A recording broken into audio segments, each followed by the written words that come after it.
কাজ পারবে না নওশাদ সিদ্দিকী আমাদের বিধায়ক, এটা হতে পারে না। অবৈধ কাজ আমি করবো না, কিন্তু বৈধ কাজ করতে পারবো না এটা নাই, হয়তো ডেট হবে। এই যে এসআইআর এর ফর্ম ফিল আপটা আমি তো শিখে যাইনি, আমি কি করেছি, 4টে এক্সপার্টকে ডেকেছি, তাদের কাছ থেকে শিখিয়েছে, শুনেছি, মনোযোগ সহকারে শুনেছি, আপনাদেরকে সেটা ডেলিভার করছি। তো আপনাদের বলি, যেটা একটা যে অভিযোগটা বিধায়ক নাকি কিছু কাজ করেনি, আমি আপনাদের কথা দিয়ে যাচ্ছি, ভাঙড়ে যদি একটা ইট গাঁথা হয় উন্নয়নের জন্য, সেইটাও বিধায়ক আইনসভার মধ্যে অলরেডি তুলে রেখে দিয়েছে। মাথায় আসছে আমি কি বলছি আপনাদের?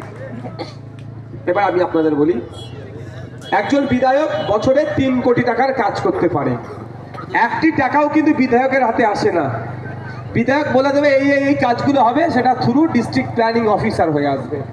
তো এই কাজ করার এতে আমার 2 বছর নষ্ট করেছে তৃণমূলের বন্ধুরা।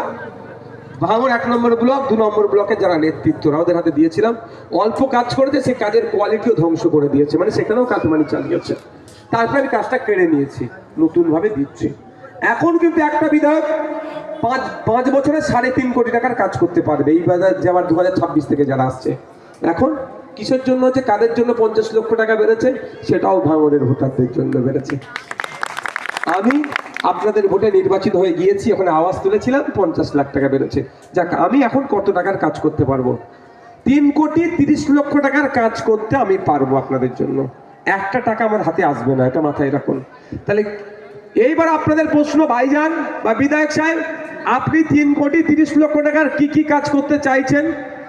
সে ডেটা আমার কাছে রেডি আছে, আমি অত কাঁচা কাজ করব না ভাই, ঠিক আছে? সে ডেটা আমার কাছে রেডি আছে, আমি কোথায় কোথায় কি চেয়েছি সব আমি জমা করে রিসিভ নিয়েছি। এবার আপনাদের বলি, 3,30,00,000 টাকার কাজ যদি না এখানে করতে দেয়, করতে পারবো না নওশাদ সিদ্দিকী হতে পারে না, হয় করতে দেবে না। যদি না করতে দেয়, দায়ীকে তৃণমূল কংগ্রেস সরকার। আপনাদের মাথার উপরে উন্নয়নের টাকাটা ওরা লুট করে নিচ্ছে, এর জবাব দিতে হবে।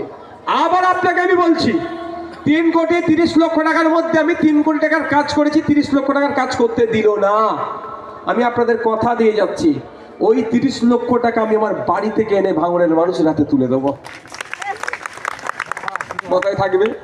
কিন্তু উনারা যে 30 লাখ টাকার কাজ করতে দেন, এর জবাব কিন্তু ভাঙড়ের মানুষকে দিতে হবে ভাই।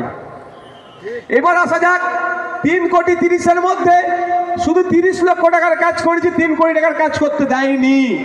কারা কাজ করতে দেয়নি? ওই বড় বড়েরা, ওই অসভ্যগুলো, ও যারা গণতন্ত্রে বিশ্বাসী নয়, যারা গণতন্ত্রের পরিপন্থী, তারা কাজ করতে দেয়নি। তাহলে কি হবে? আমি আপনাদের কথা